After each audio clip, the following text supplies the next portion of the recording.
देश में अगले साल कई राज्यों में चुनाव होने वाले हैं, जिसमें हिंदी हार्टलैंड वाले राज्यों के साथ साथ दक्षिण के कई राज्य शामिल हैं। यही वजह है कि कांग्रेस ने एमपी, राजस्थान और छत्तीसगढ़ के अलावा अपना फोकस दक्षिण पर भी किया हुआ है। राहुल गांधी से लेकर प्रियंका गांधी ने अपनी पूरी ताकत झोंक दी है। जहां एक तरफ राहुल गांधी कई बार तेलंगाना का दौरा कर चुके हैं, तो वहीं दूसरी तरफ अब प्रियंका गांधी का मंथन तेज हो चुका है। ऐसे में प्रियंका की उत्तर से दक्षिण की तरफ शिफ्ट हुई पॉलिटिक्स को लेकर कई संकेत भी मिल रहे हैं, जिससे बीजेपी की धड़कनें तेज होंगी। कांग्रेस महासचिव प्रियंका गांधी को इंदिरा गांधी की छवि कहा जाता है। उनकी सियासत का तरीका बिल्कुल देश की पहली महिला प्रधानमंत्री और अपनी दादी की तरह है। इंदिरा गांधी ने जिस तरह से कांग्रेस के डूबते जहाज को बचाया था, ठीक उसी तरह से प्रियंका गांधी पर भी सबकी निगाहें टिकी हैं। कार्यकर्ताओं को उम्मीद है कि वो हाथ को फिर से स्वर्णिम काल में वापस लेकर जाएंगी।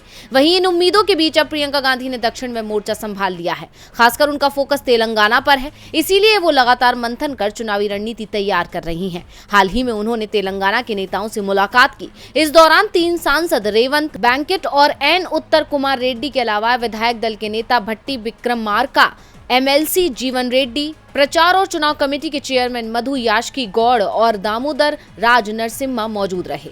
जानकारी के मुताबिक मीटिंग के दौरान प्रियंका गांधी ने मुनुगोडे उपचुनाव पर चर्चा के साथ ही कोमाती रेड्डी, बैंकेट रेड्डी और तेलंगाना कांग्रेस प्रमुख रेवंत रेड्डी के बीच के मतभेद को दूर करने की कोशिश की। दक्षिण में इस वक्त पार्टी में छिड़ी कलह सबसे बड़ी परेशानी का सबब बना हुआ है। दरअसल पार्टी के वरिष्ठ नेताओं की मुख्य नाराजगी रेवंत रेड्डी के काम करने की प्रणाली से है। उनका मानना है कि इससे पार्टी पर खराब असर पड़ रहा है। साथ ही आरोप लगाया जा रहा है कि मणिकम टैगोर और सुनील केनुगोलू ने रेवंत के साथ मिलकर वरिष्ठ नेताओं को नजरअंदाज कर दिया है।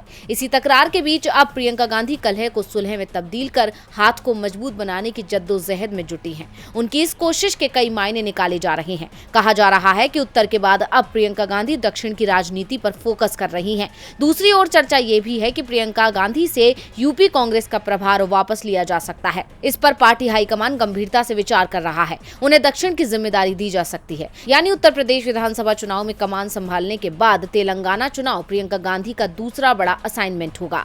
इस नई जिम्मेदारी से बीजेपी के माथे पर बल पड़ सकते हैं, क्योंकि दक्षिण राज्य में वैसे ही वो कमजोर है। ऐसे में अगर प्रियंका की पॉलिटिक्स ने कमाल कर दिया तो उसका दम निकल सकता है। अब देखना होगा कि मिशन दक्षिण पर प्रियंका क्या करती हैं। डीवी लाइव की रिपोर्ट।